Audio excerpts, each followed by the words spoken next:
Welcome to SportsBeat KC, the Kansas City Star Sports podcast presented by Underdog.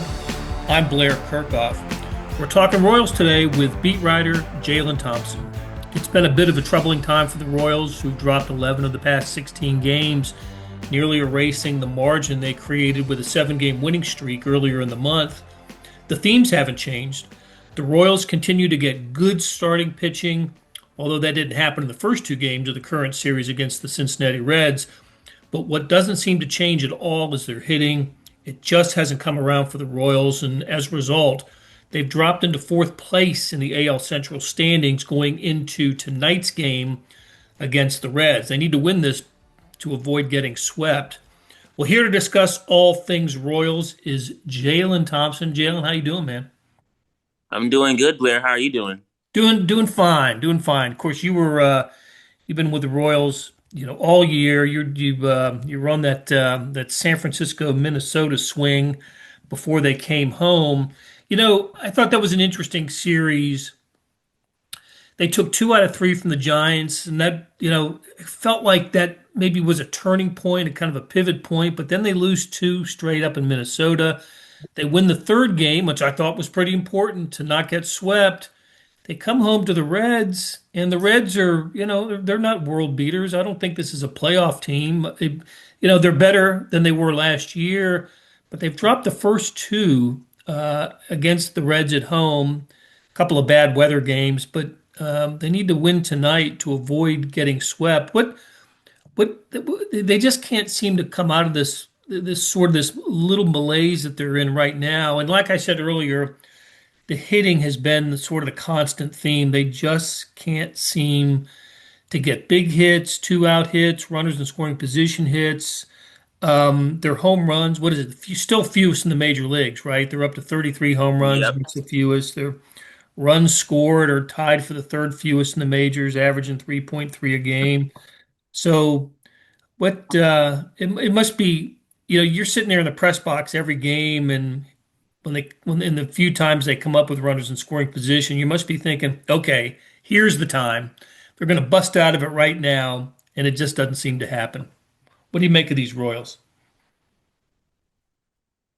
It's like pulling teeth.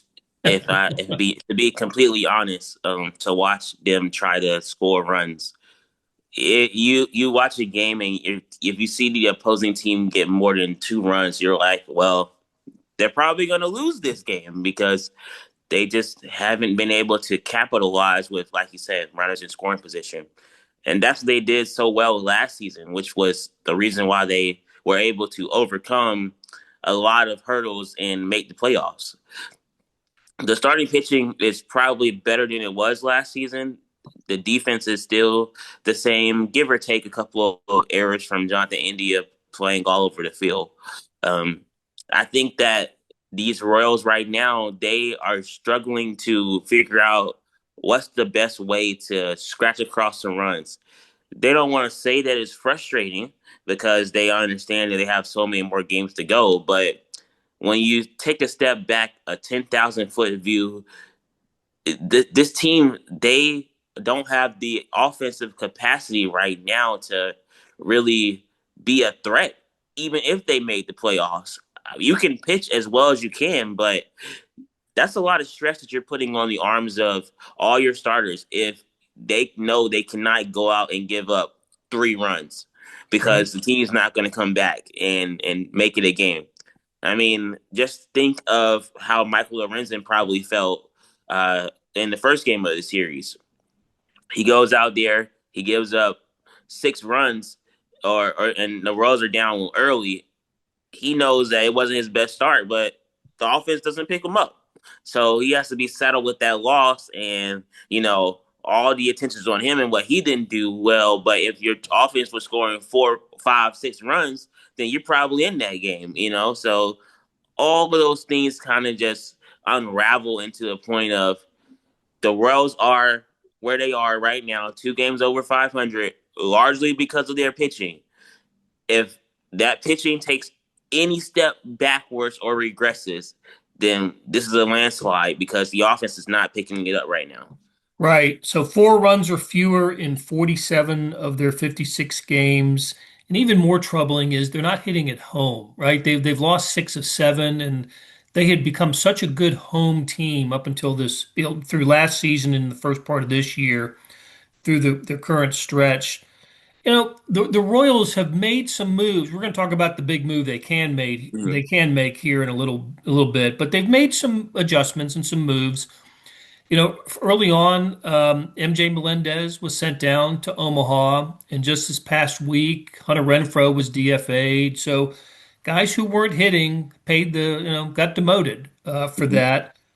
There's still some really troubling spots in the lineup. Michael Massey hasn't found that stroke that he had a year ago. Salvador Perez, that's the tough one for me. It's just I know he's had a couple of home runs here in the last week and a half or so. It's good to see him. That opposite field home run against the Giants was nice to see, but still, batting average not too high above the Mendoza line, and not getting on base.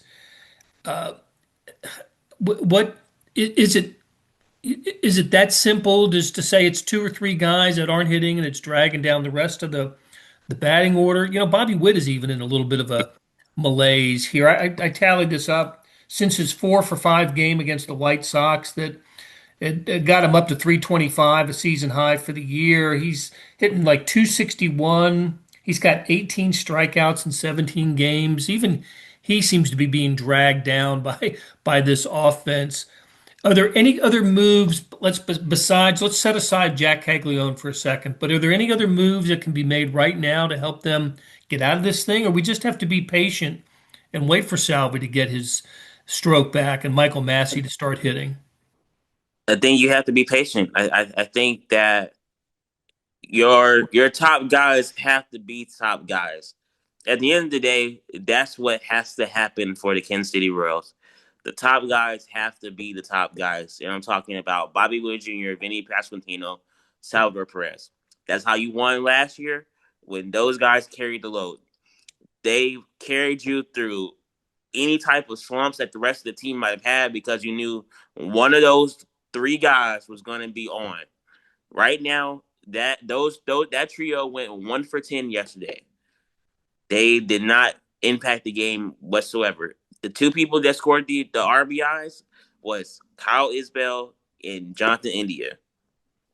Now, you want both of those guys to be productive, but they do not need to carry your offense. That's not their roles. That's your ninth hitter, and then that's your leadoff hitter. Your middle of the order, your impact bats, the guys that you pay the money to, have to be better.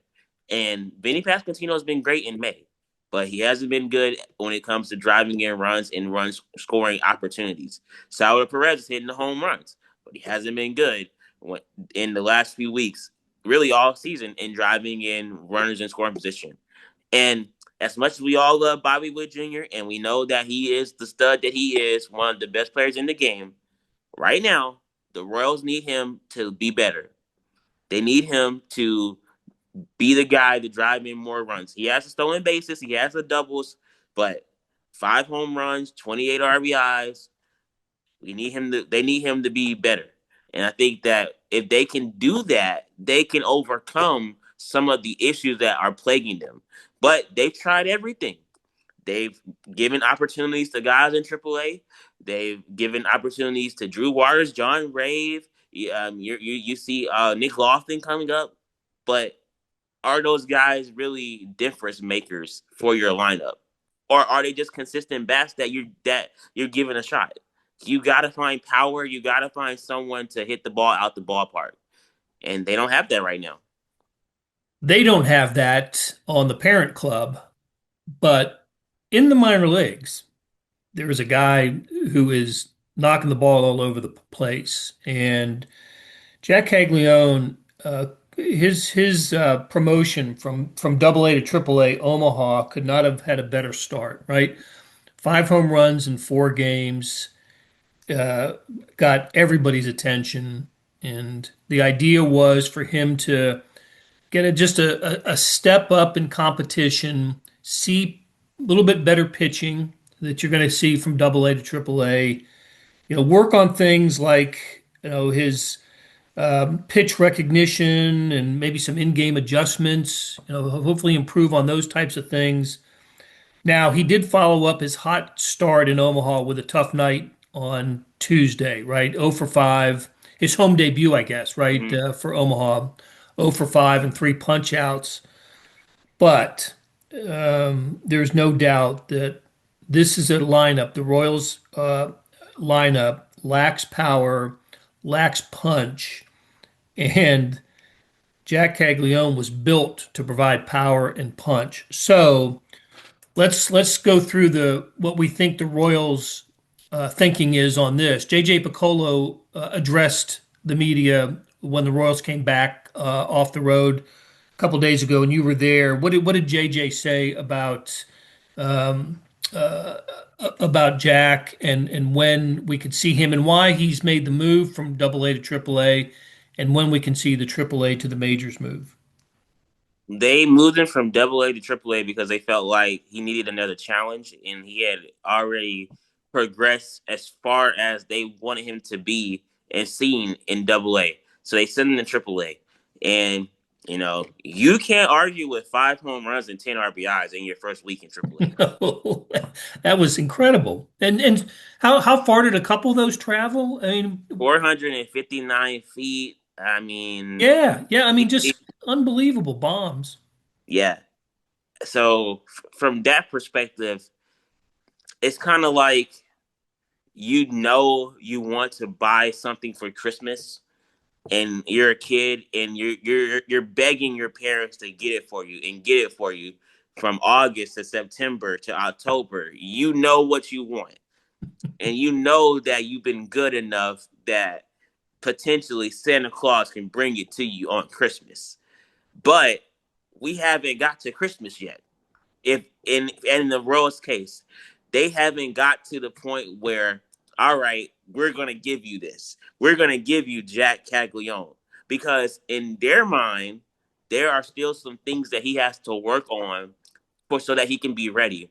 The last thing you want to do is to bring up Jac Caglianone, make him the quote unquote savior, because that's what fans are going to expect him to be, is the savior. And that's too much pressure on him to even put that on a 22-year-old kid.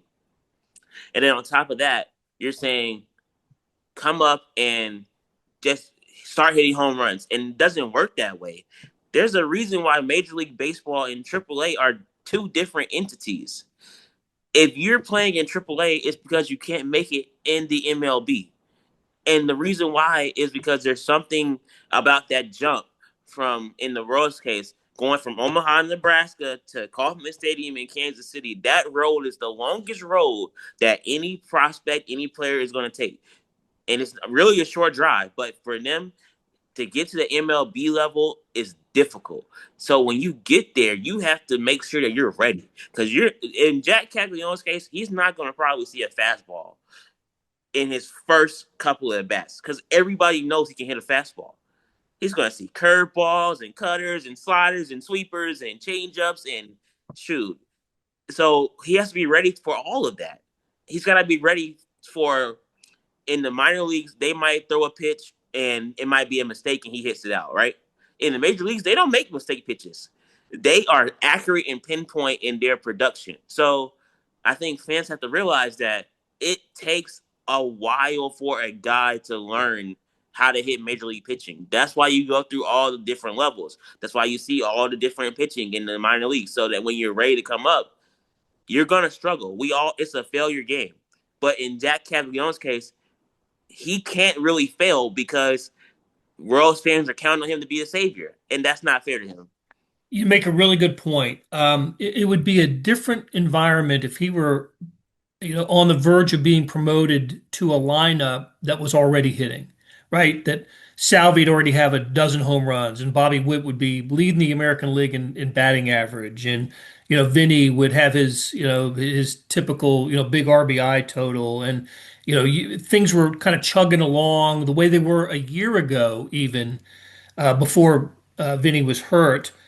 But that's not the case, and it really does emphasize the need to bring him up because really few Royals are hitting right now, and it would I think it would put way too much pressure on Caglione to ask him to be the guy to pull a major league batting order out of its collective slump and be the guy. Not to suggest that he is not capable of doing Yeah. it.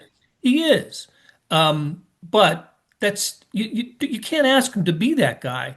Now, having said that, I do think that it'll be less than a month Hmm. away from him being summoned to Kansas City, and I don't know what which in my mind means the Royals have a month to start hitting the ball. Yeah. To get this thing going. Maybe with the warm weather will help. The warmer weather, and bats will heat up a little bit.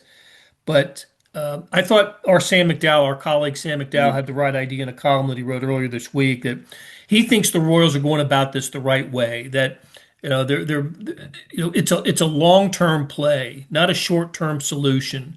They're thinking, this is a player who shows every signs of being an excellent major league player, and if they can give him the ideal environment to come into, give him enough at bats in the minor leagues to where he can see a lot of different pitches. Look, I said earlier that he struck out 3 times in five Hmm. plate appearances yesterday. I've seen the video of those, and those were off-speed pitches, and a Yep. couple of them out of the strike zone, and this is a guy who's kind of a free swinger. I mean, he's averaging fewer than 3 pitches per plate appearance, and that's well below the major league average. So I think the Royals want him to, again, it's all about pitch recognition and in-game adjustments. I think they want him to work on that, and he's got another month or so, at least in my mind, to do that. So Yeah, I agree with that. And also, we have to be realistic. You're talking about a guy that has traveled throughout the entire system entirely fast. If you take it out of context and instead of pushing him to the majors, just look at what he's done. From his first professional year, he's already jumped 2 levels. That's really unheard of if you're a hitter of any sort in the minor leagues. It takes years to hone your craft, and he's already at AAA knocking down the door, basically off of raw athleticism and power. That's kind of how he's done it. Like you said, the strikeouts, they're going to be there. You have to live with that. If you're the Royals and you're making this decision, you have to live with the fact that he's going to strike out. And he's probably going to strike out a bunch. But you're also banking on the fact that he's probably going to run into a couple of balls and hit him out of the park. And if you can live with him running out the strikeouts for the off chance that he can hit a home run when you need it and hit 20, maybe if he comes up at the end of June or the middle of June, then that might be worth it. do you have a thought on when he might make his Royals debut? See, I go back and forth with this because I think ideally they want him to come up at the end of June, maybe July ish. You know, I always thought it would be if everything played out the right way. You bring him up after the All Star break. You know, you have that time to reset, and everyone's that Friday might be perfect or whenever around that time. But the more I think about it, the more if he continues to hit like he hit in week 1 in AAA, I think you got to bring him up earlier than that. I think you might have to bring him up in June. And are the Royals going to be okay with that? That's the question. Are you going to be okay with bringing him up in June if that's the case and letting him grow at the big league level? I think the next couple weeks will tell us a lot about this because I have two thoughts. I like your idea of maybe the original timetable being after the All-Star break, but um, I think we're looking. I've got two dates circled, and both of them are the beginning of series on the road. I don't think you want to debut him against the Yankees at Kauffman Stadium on June 10th. I think it's better for players for the pressure that he might feel to not debut in mid-season before 25,000 people in a standing ovation and all Yeah. that. I think you so the days I've got circled are June 17th, they start a road series at Texas, and then they go to San Diego before returning home. And then when they do come home, Tampa Bay and then the LA Dodgers. After that, they go to Seattle and Arizona. I can see that being, let's let him start in Seattle and then go to Arizona and then come home to play the Pirates. That might be, and that's the first week in July. So I'm looking at those two dates, the start of two road series for his debut. Who knows? Yeah. Who I knows? I mean I could be totally off on that, but I think I'd want to lessen the pressure for him as much as I can. yeah, I think you made a good point.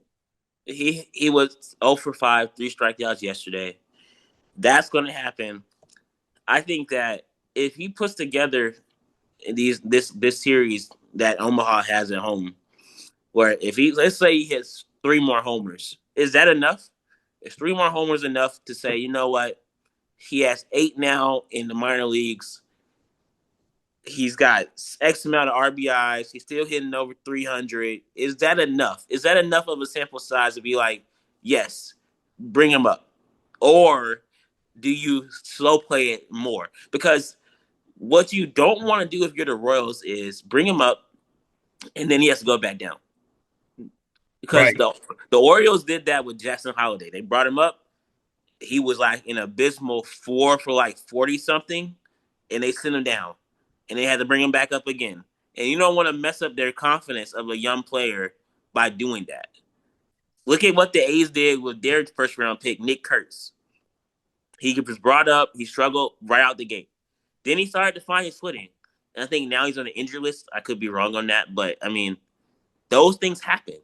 So the Royals have to really be delicate about this because, like you said, the pressure is going to be on him when he gets brought up, regardless of whenever that is.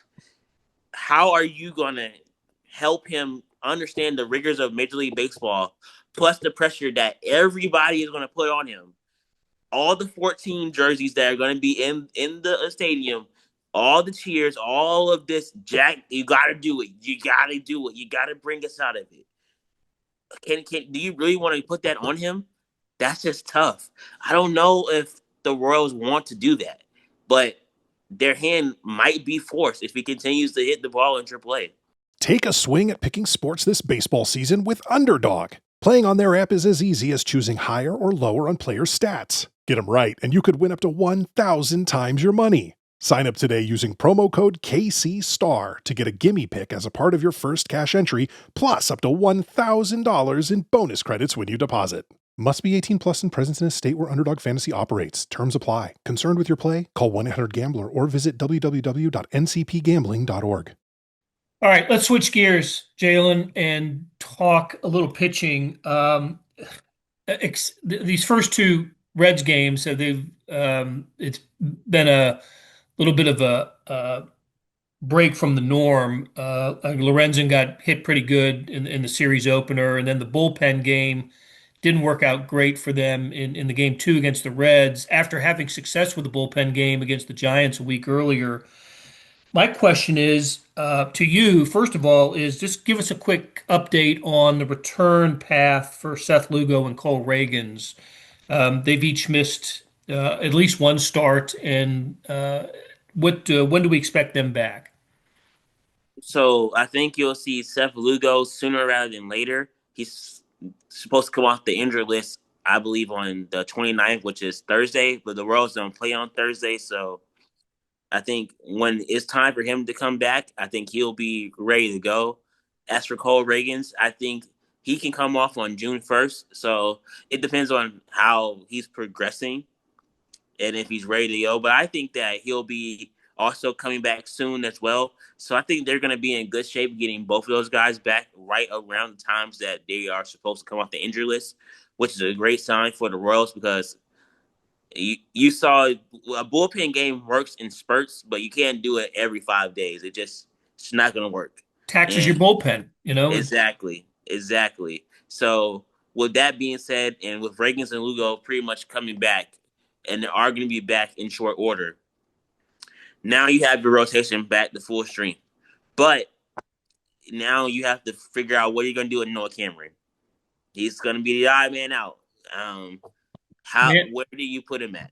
yeah, it's hard to the guy's done everything to earn his spot in the rotation. He's 0.93 ERA. He's really been a revelation and has pitched really well. So basically, yeah, what you're saying is the Royals when Reagans and Lugo return. First of all, they're down a starter now. You bring two back, and now you're +1 on the starting rotation, Mm-hmm. along with Walker Lorenzen and Chris Bubich, who's having a Cy Young type of season so far, and then Noah Cameron. Is Cameron the odd man out here, or is there another or a different move to be made with the rotation? I think the Royals are in a tough predicament right now because you have to decide what do you want to do. It's too early to really go to a 6-man rotation because you got off days still during the season and you really don't need it right now. But also you got Noah Cameron that he's earned his spot in the big leagues. So how do you navigate that? And I think that I for right now, I think you just play it by ear and you see what do you need and what's the best way to ease Lugo and Reagans back into the rotation. Do you give some guys some days off, maybe an extra day, and use Cameron that way? Is you have to, I guess, they have a lot that you got to figure out. But for right now, the main thing is to make sure that you can get Seth Lugo back when he's ready to come off the injury list on the 29th, which is Thursday. And then if he's ready to go and pitch, if he can pitch in the Detroit Tigers series, maybe, then that's one spot that you got filled up. But you still got to wait on Reagans to come back. And whenever that happens, like I said, he can come off on June 1st. So will he need a rehab start? We don't know that yet. But if he does, then maybe you can keep Cameron until he gets fully back and developed. So we'll have to see. But I think that that's going to be the key for them, figuring out what are they going to do with the rotation. And maybe it is sending Cameron back down. And if that's the case, then, you know, he'll be the first one to come back up if some is needed again. It's a nice problem to have right now, and Yeah. a real testament to the Royals' pitching development. This has been a kind of a chronic issue for the organization for a long time. Before you started covering them, Yeah. Jalen, that was a big story, is why the Royals couldn't seem to develop starting pitching, and now they didn't develop players like Lugo, Waka, Reagans, but they've thrived in a Royals uniform, and they have developed Cameron and Chris Bubich. So it's been great to, And yeah. and I would say this too. They also developed Daniel Lynch and Brady Sager. They both started a game Yep. yesterday. Class of So 18, draft class of 18. Yep. as much That as was neat to people, see for those of yeah, us that have been around for a while, to see those two guys face off. And again, that 2018 team was, failure on the field, and it carried into 1920 and a couple others. But it was as it stands right now, a very successful draft for the yeah, Royals. yeah. So that was great for what you saw of the pitching. That they went all college pitchers. You've Yep. seen pretty much all of those guys be in the big leagues to varying degrees of success, right? But then people like talk about the roles in their drafting, but a year later you go and you get Bobby Witt Jr. and you get 11 out of those prospects, or I believe, have made the big leagues at some point or another. So, I mean, the drafting has been pretty well. It just hasn't really probably been elite drafting, but guys are getting to the big leagues. So, Yep. Shout out to Dayton Moore, the former general manager who was with the Royals when those drafts came up. But JJ Picola, of course, part of the Royals staff as well, then the current general manager. All right, Jalen, great conversation as always. Enjoyed it. Let's talk again soon. yeah, for sure. Let's do it.